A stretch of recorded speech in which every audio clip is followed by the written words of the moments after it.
মোহনবাগানের নির্বাচন কি হচ্ছে? বাবুল ব্যানার্জি কি বলছেন? নির্বাচন হলে নির্বাচন হবে। তো কোন পদে তাকে দেখা যাবে আর কি? পরিস্থিতি একটা মিটিং না হলে বলতে পারছি না। পরিস্থিতি একটা মিটিং হোক, মিটিং হলে বুঝতে পারবো কে কোন পক্ষ ধরছে, সেই পক্ষ অনুযায়ী কাজে লেগে যাব। মোহনবাগানের নির্বাচন হচ্ছে, এটা কি বলা যেতে পারে? মোহনবাগান নির্বাচন হওয়া উচিত। তার কারণটা হচ্ছে যে পরিস্থিতির মধ্যে টাইম তো শেষ হয়ে গেছে, এখন আমার মনে হয় নির্বাচনটা হওয়াই ভালো।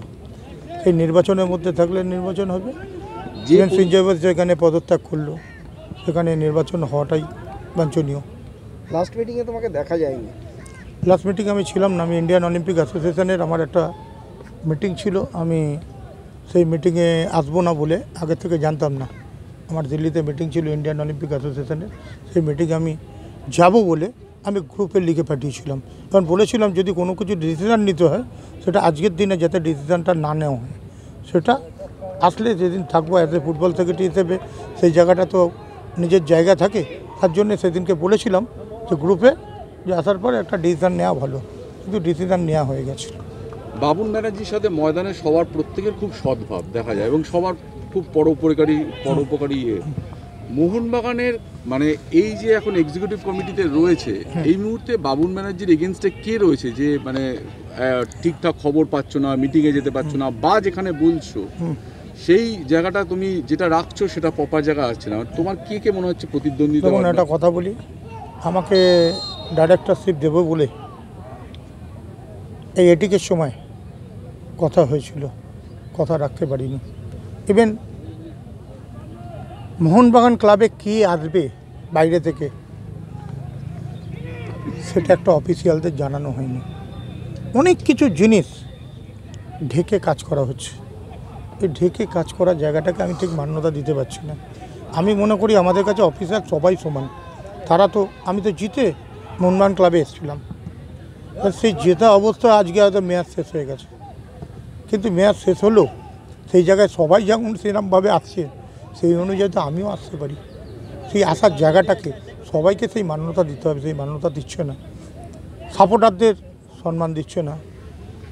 আজকে কিছু কিছু অফিসিয়াল আছে যারা সিনিয়র হলো, মোহনবাগান ক্লাবকে ভালোবাসে, তাদের সেই সম্মান না দিতে পারলে তাহলে তো আমাদের ক্লাবের জায়গাটা খারাপ হলে আমাদের খারাপ লাগবে। মোহনবাগান ক্লাব আমাদের একদম গর্বের জিনিস, সাপোর্টারদের নিয়েই আমরা কাজ করি। অনেক কিছু জিনিস হচ্ছে যেগুলো না বলে হচ্ছে। কারা করছে আমাকে মুখ দিয়ে বলতে হবে? যারা করছে তারাই করছে, তাদেরকে আপনারা দেখতে পাচ্ছেন। ইভেন আমি মুখে বলে দেবাশিস দত্ত, সঞ্জয় বোস তাদের নাম বলে লাভ কী আছে? এরাই করছে। তাহলে বলা হচ্ছে যে তোমার পেছনে মুখ্যমন্ত্রী আছেন বলে বা মুখ্যমন্ত্রী পরিবারের লোক বলে তুমি এতটা সাহসী। হ্যাঁ, তুমি মুখ্যমন্ত্রী পরিবারের লোক বলে এতটা সাহসী। আমি একটা কথা বলি, 78 সাল থেকে মুখ্যমন্ত্রী ছিলেন না, আমি মোহনবাগান মাঠে ডাম্পারে খেলা দেখতাম। ইভেন মোহনবাগান মাঠে শুধু খেলা দেখতাম না, আমি ভালো ফুটবলার ছিলাম, ভালো ক্রিকেটার ছিলাম, ভালো ক্যারাম বোর্ড খেলতাম, ভালো ভলিবল খেলতাম, ভালো ব্যাডমিন্টন খেলতাম, ভালো টেবিল টেনিস খেলতাম, ইভেন অ্যাথলেটিক্সে প্রাইজ পেতাম। আমি মাঠের ময়দানে ছিল, মাঠের ময়দানে নেমে মাঠের ময়দানে খেলেছি। আমি মুখ্যমন্ত্রীর ভাই হিসেবে নিশ্চয়ই গর্ববোধ করি যে মুখ্যমন্ত্রীর ভাই। কিন্তু মুখ্যমন্ত্রী কোনোদিনও ভাইয়ের কোনো ব্যাপারে কর্ণপাত করেনি যে মাঠের ময়দানে তোমাকে আমি সাপোর্ট করব, তুমি তোমার মাঠে খেলে ওঠো। আমি খেলে উঠেছি, এবার সবাই সেটা জানে, এটা সংবাদপত্রের সবাই জানে। কত অজানারে জানাইলে তুমি কত ঘরে দিলে ঠাই, দূরকে করিলে নিকট বন্ধু, পরকে করিলে ভাই। এই সংবাদপত্র আপনারা সবাইকে নিয়ে আমি কাজ করি। মাঠের ময়দানে আমার কেউ অ্যান্টি নেই, আমার অ্যান্টি তারাই যারা সংস্থাকে দূরে সরে রেখে নিজের পার্সোনাল ইন্টারেস্টটাকে বড় করে, তাদের ওপর আমার রাগ। বাবুল ব্যানার্জি কোন পদে লড়বেন? সচিব পদে লড়বেন না অন্য ডেজিগনেশন? দেখুন, আমি একটা কথা বলি, পরিস্থিতি একটা মিটিং না হলে আমি বলতে পারছি না, কিন্তু মিটিং হলে নিশ্চয়ই সেটা আলোচনার মাধ্যমে আসবে, সে দরকার হলে সচিব পদে, দরকার হলে লড়বো, নাহলে যাও সেই হিসাবে লড়বো তো নিশ্চয়ই 100% লড়বো। আর যদি সিলেকশন হয়ে যায়? সেটা যদি ন্যায্য সিলেকশন হয় সেই সিলেকশনটাকে মেনে নেব। মানে সিলেকশন বা যেটাই হোক, যা কিছু হোক, সেটা যদি আলোচনার মাধ্যমে হয় নিশ্চয়ই সেটাকে মেনে নেব। আমি আলোচনার বাইরে যেতে চাই না। আজকে আমি অঞ্জন মিত্রর প্যানেলে ছিলাম, উনি ছিলেন আমার জীবনে ভগবান, আজকেও মরে গেলে উনি আমার ভগবান। আজকে সেল ফুটবল একাডেমি মোহনবাগান ক্লাবে এই অঞ্জন মিত্রর জন্মদিনে আমরা 20 জুলাই প্রতিবারে আমরা ওখানে গিয়ে দুর্গাপুরে গিয়ে তার জন্মদিন পালন করা, সেখানে গিয়ে ফুটবল টুর্নামেন্ট করে আসতাম। আজকে ওই জায়গাটা নেই, দুঃখ লাগে না?